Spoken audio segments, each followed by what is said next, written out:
Гэхдээ энэ маань өргөс авч байгаа юм шиг шууд явчихгүй учраас бид нар засгийн газраас бол нэг талаасаа нөгөө талаасаа төр өөрөө үүрэг хариуцлага хүлээж идэг. Нэг иргэнийхээ өмнө. Энэрнгүү төр өөрөө эрүүл мэндэд нь анхаарах хэрэгтэй, боловсролд нь анхаарах хэрэгтэй, ажлын байранд нь анхаарах хэрэгтэй. За дээр нь одоо бид бол улс орны орон сууцны асуудал бол том асуудал, Монгол улсад онцлог тавих асуудал юм а гэж ингэж үзэж. Тэгэд мэдээж хэрэг өндөр настай болсон хүндээ тэтгэврийн нийгмийн халамжийн бодлого, тэтгэврийн бодлого, энэ бодлого маань хүртээмжтэй, зорилт хэсэг дээр зөв очиж чадсан, үр өгөөж навцсан ийм бодлогыг бол гаргаж тавих хэрэгтэй гэж үзэж байгаа. Тэгэхээр энийг хийхдээ бид нар саяын хоёр хувилбарыг хуваарлтын аргыг бас хослуулж ийж бид нар тэрнгүүрээ дамжиж бүтээлч, бүтээмжийг нэмэгдүүлсэн энэ зарчим руу очих. Энэ хослол бол манай дээр зайлшгүй гарах цаг хугацааны асуудал болох юм а гэж хэлж байна. За баярлалаа. Сэтгүүлч Балармаа. Сэтгүүлчийн хувьд надад ийм асуулт байна л да. Монголын эдийн засгийн чуулганыг зохион байгуулагчдад хандаж асуух гэсэн. Монголын эдийн засгийн чуулганыг илүү яаж иргэнлэг болгох вэ гэсэн асуулт байна л да. Тэгэхээр өнгөрсөн жилийн эдийн засгийн чуулганд оролцож байхад их олон гоё санаанууд, сайн санаанууд гардаг. 2 өдрийн турш Монголын их олон ухаантай хүмүүс үн цэнтэй саналууд гаргадаг. Тэгэхээр энэ саналуудыг иргэндээ яаж хүргэж санаа оноог нь авах вэ гэсэн асуулт байгаа юм. Тэгэхээр энэ бол заалан танхимд иргэдийг оруулаад суулгана ч гэдэг юм уу. Одоо энэ эндэр дээр иргэдийн төлөөлөгчтэй гаргаж суулгана гэсэн үг биш л те. Өөрөөр хэлэх юм бол иргэдэд оролцуулах оновчтой механизмыг яаж олж болох юм бэ? Тухайлх юм бол энэ дээр яригдж байгаа үнэтэй санаануудаар за нэг тавхимал гаргах нэг хэрэг тийм ээ. Магадгүй вебсайтаар ч юм уу илүү иргэдэд хүртээмжтэй хувилбараар одоо тийм үн цэнтэй хөгжлийн ямар загвар Монгол чухал юм бэ ч гэдэг юм уу те. Бүх иргэдэд ингэ санаа оноогоо илэрхийлэх ёстой одоо санал бодлыг сонсох ёстой тийм сэдвүүд байгаа л да. Тэргээр одоо чинь санал суулга явуулж болох уу? Илүү оновчтой хувилбар иргэнлэг болгохын тулд ямар хувилбар төвшүүлэх ёстой юм бэ гэсэн асуулт. Тийм л дээ. 3 өдөр баахан цугларчаа тэгээ юу үр дүнтэй юм бэ гэж. Модны бид чухал зарим яриануудыг дэлгэж тавьсан. Засаглал нээлттэй байх гэж онлын имийг яг тодорхой болгоод шийдэл төсөв нээлттэй болох үйл батлагдсан. Тэр нь тодорхой хувь нэмэр оруулсан болов уу гэж. Энэ жил шийдэл засаглал төр жижиг байх ёстой гэж бид яриалаа. Тэр яг амьдрал дээр юу гэсэн үг юм бэ гэхээр төрийн зарим функцийг олон нийтийн байгууллагад өгж болох уугүй юу гэж энэ засгийн газар энэ асуудлыг тавиад жил болж байна. Саяхан та бүхэн мэдэж байгаа аялал жуулчлалын холбоо аялал жуулчлалынхаа лиценз эрхийг авсан. Би нэг мэтгэл 15 жил ярьж авж байна. Гэх мэтээр өөр салбарт ингэх юм бол төр өөрөө жижиг болох механизм бүрднэ гэж нэгдүгээр. Хоёрдугаарт бид нэр төрийн өөрийнх нь засаглалын асуудлыг ярьж байгаа л да. Ил тод байхаасаа гадна тодорхой байх хэрэгтэй. Сая ойлгомжтой байх хэрэгтэй гэсэн яриа. Тэгээ энийг одоо бид ингээд бүх энэ дэлхий дээр бий болсон технологийн гайхамшигуд байна шүү дээ. Монгол хэл дээр байгаа вебсайтын агуулгын хувийн жинг ангитай нэмэхэд нэмье гэж. Ингээд манай сэтгүүлчд айгүй том үүрэг гүйцэтгэж байгаа. Энэ жилээс ихэд сэтгүүлчид энэ хурлыг бүгдээрийг нь удирдах байгаа явдал бол манай сэтгүүл зүйд өөрт нь нэг алхам урагшаа бол. Энэ CNN-ийн яг ийм арга хэмжээ зохион байгуулдаг хүмүүс өргөдөж орж ирж байгаа. Энэ дээр Давосын энийг зохион байгуулсан групп Монгол анх удаага ирж байгаа. Энэ дээр уул уурхайг ил тод шудраг уул уурхайг хөгжүүлэх тухай Монгол улсын ерөнхийлөгчийн ийм дэлхий дээр байсан универсальны ийм хууль байж болох уугүй юу гэдгийг санал тавиад нэг жил ажиллаад энийг танилцуулчихад сая Давост Монголд дэд ажиллах гэж хүмүүс ирж байгаа. Гэх мэтээр бид энэ дэлхийн төв зүгээр нэг орохдоо байгалийн баялагаараа биш. Монгол улс агуулгынхаа хувьд шин засаглалыг дэлхийн ертөнцийн бий болгоход алхам хийж гэнэ гэдгээрээ бид бас нэлээд сонин юмнууд хийгээд эхэлсэн. Энийний дуу хоолой болж байгаа маа гэж. Тэгээ явж хамгийн сүүлд бүх юм таны саяхан хэлснээр тэр формат нь байна. Хүнд ойлгомжтой хоёр хэл дээр тодорхой олон үг нуршаагүй энэний агуулгыг бид илэрхийлэх ёстой. Цаасан хэлбэрээр дүрсээр амун вебсайтаар энэ дээр ажиллана. Энэ зөндөө хийж байгаа. Харин одоо нэг үе явах юм бол бид нар чинь нэг тийм одоо ярилцаа бие бинийгээ сонсоод рациональны дуу хоолойнууд ингээд нэгдэд яваад шүү. Энэ бол энэ агуулгаараа оюун санааны нэг алхам гэж бодож байна. За баярлалаа. Отгочлоо ярих чинь тий. Дараа нь яаж иргэндээ өргөх вэ гэж энэ дээр бол яг нээлтсэн хуралдаан хаалтын хуралдаан эдгээр бол олон нийтэд нээлттэй явагдана. Энэ дээр бол шууд явагдана. Хурлын дундуур бол хэвлэлийн баг хурлууд хийгдэнэ. Шууд хэлбэр дамжих. Тий. Ямар асуудал яаж яригдв? Тэгээ энэ дээр нэмээд хэлэхэд иргэндээ яаж хүрэх вэ гэхээр эндээс гарсан бодлого маань ерөөхдөө эцсийн эцэд иргэндээ очиж наалтгал юм байна.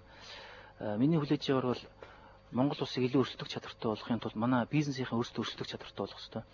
Бизнесийн өөрсдөө өрсөлдөх чадвартай болохын тулд төрөөс яалчгүй дэмжлэг хүлээж байна л да. Энэ дээр болохоор бизнесийн одоо голд хижээл бол хүн байдаг, мэрэгжилтэй боловч ийм хүн манай даалгавар нь, хоёрт инфляц их өндөр байна. Гуравт дэд бүтц их өндөр байна. Тэгэхээр яг энэ макро орчныг сайжруулах гэх юм бол манай бизнесийн бол цаашаа өсчих боломжтой. Тэгэхэд ажлын байрыг бол хамгийн гол нь бизнесийн бий болгож байгаа. Манай би одоогоор бол эдийн засгийн бодлогочлох чадрын судалгааны төв дээр ажиллаж байна. Манай төв бизнесийнхнээс нэлээд олон тийм судалгаа авсан байгаа. Ард иргэдээ судалгаа авсан байгаа. Үндэсний хөгжлийн хүрээлэн бас судалгаа авдаг. Энэ судалгааны үр дүн бол иргэдийн одоо төр засгаа яаж үнэлж гинэ вэ гэдэг энэ бид нар бол яг мэрэгжлийн судалгааны түвшинд бол танилцуулагдана.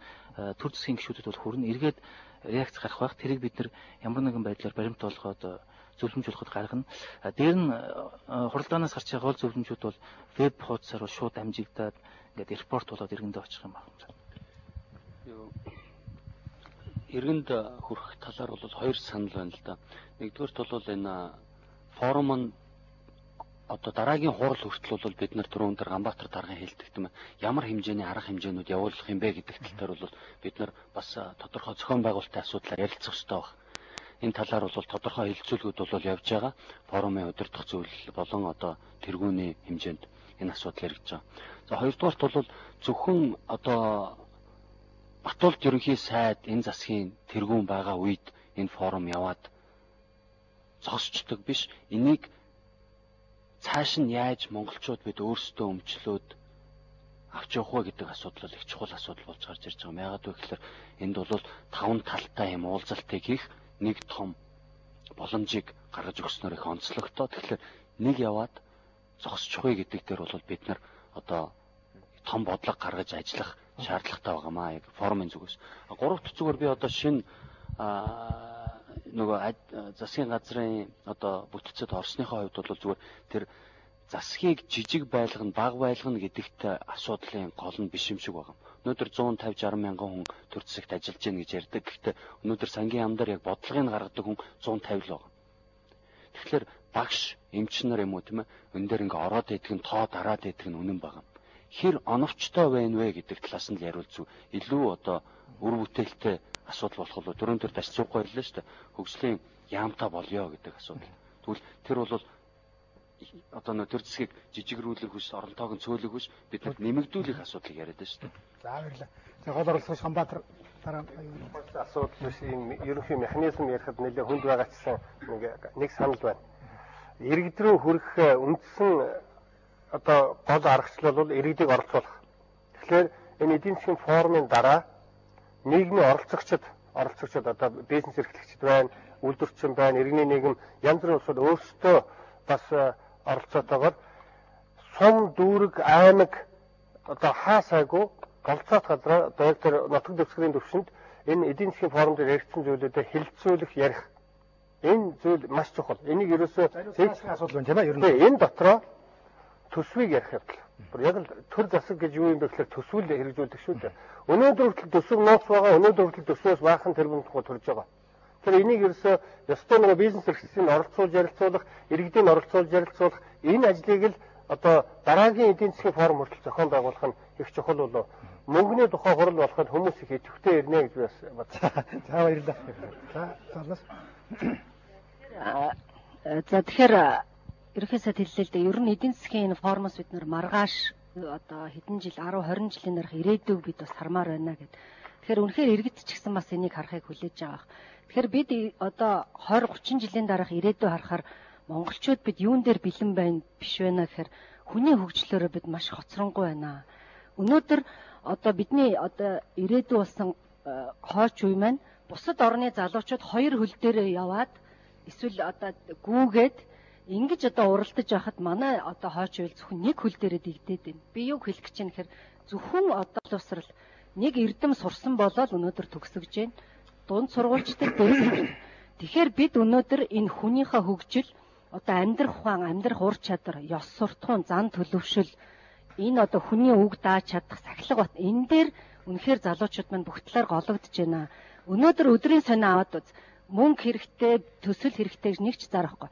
Ажил давна. Үнэхээр хүмүүс юунаас ажилд орж чадахгүй нь юунаас халагдаж байна гэхээр яг энэ монголчууд бид энэ асуудал дээр гологдоод байна. Тийм учраас боловсролын тогтолцооны шинжилгээг яг энэ чиглэл рүү нэн яаралтай хэмээр байна.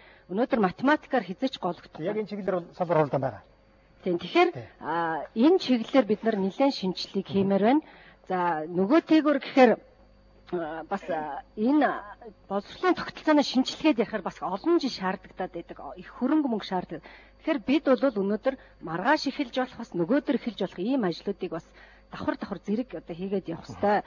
За ядуурлыг бууруулах асуудал дээр бол би бол хамгийн гол аргачлал юу вэ гэхээр өрхийн амжиргааг дээшлүүлж жижиг дунд үйлдвэрийг хөгжүүлж иргэдийн энэ эдийн засгийн сэргийх ирмэлцлийг хөгжүүлэх ёстой. Бидэнд итгэл үнэмшил хэрэгтэй. Энэ иргэд чинь өнөөдөр юу бодож байна гэхээр энэ 21 мянгаар авахын төлөө л бодож байна. Өнөөдөр энэ төр засгаас иргэдийн эдийн засгаа дээшлүүлэх иргэний боловсролтод бид нар төр засаг анхаармаар байна. Телевизээр өнөөдөр хувьцааны талаар сургалтууд явж ямаар байна. Телевизээр өнөөдөр одоо гэрээсээ интернетээр одоо яаж ажил болох вэ? Энийг заасан сургалтууд явуулж ямаар байна. Монголчууд өнөөдөр цөөхөлөө эмэгтэйчүүд бид нар чинь гэртээ хүүхдээ гаргамаар байна, хүүхдээ хараа сумаар байна, бас мөнгө олох хэрэгтэй. Тэгэхээр энэ одоо дэлхийн шилдэг одоо энэ аргууд интернетийг бол төр засгаас анхаарахгүй бол манай төрийн бус байгууллагууд энэ дээр хөрөнгө санхүү нөхөхгүй байна. Тэгэхээр түрүүн жаргалцаахан эдийн засгч хэллээ. Энэ зарим чиг үүргийг өгөх хэрэгтэй. За би нийслэлийн иргэдийн хуралд одоо төлөөлөгчөөр сууж байна. Гэвч өнөөдөр Улаанбаатарын хөгжил бол үнэхээр одоо 10 жилийн дараа яг ийм болно, 20 жилийн дараа яг ийм болно гэсэн ийм хөгжлийн загвар гараагүй байна. Эдийн засгийн хөгжлийн загвар.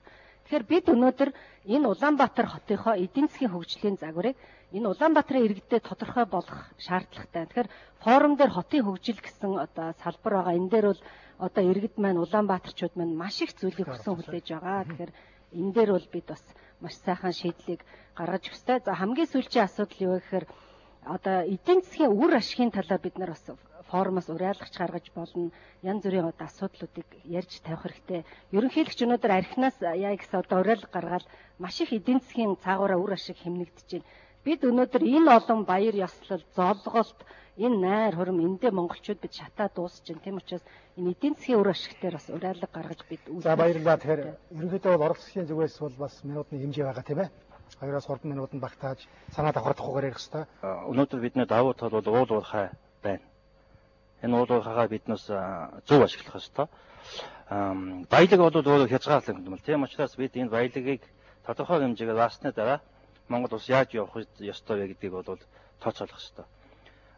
Бид энэ инновац кадастрын асуудлуудаар бол бас нэлээд бас улс орны туршлагуудыг судалж байсан. Энэ дотор бол жишээ нь Чили, Казахстаны асуудал манайтай их ойролцоо байгаа. Үүнд бас чухал хэлж байна. Ер нь бол биднээс 20 жилийн дараа Монголын одоо энд ажил хийж байгаа үйлдвэрлэлийг авч явж байгаа залуучууд бол дэлхийн одоо хэмжээний боловсролтой залуучууд байж ажил авч явна.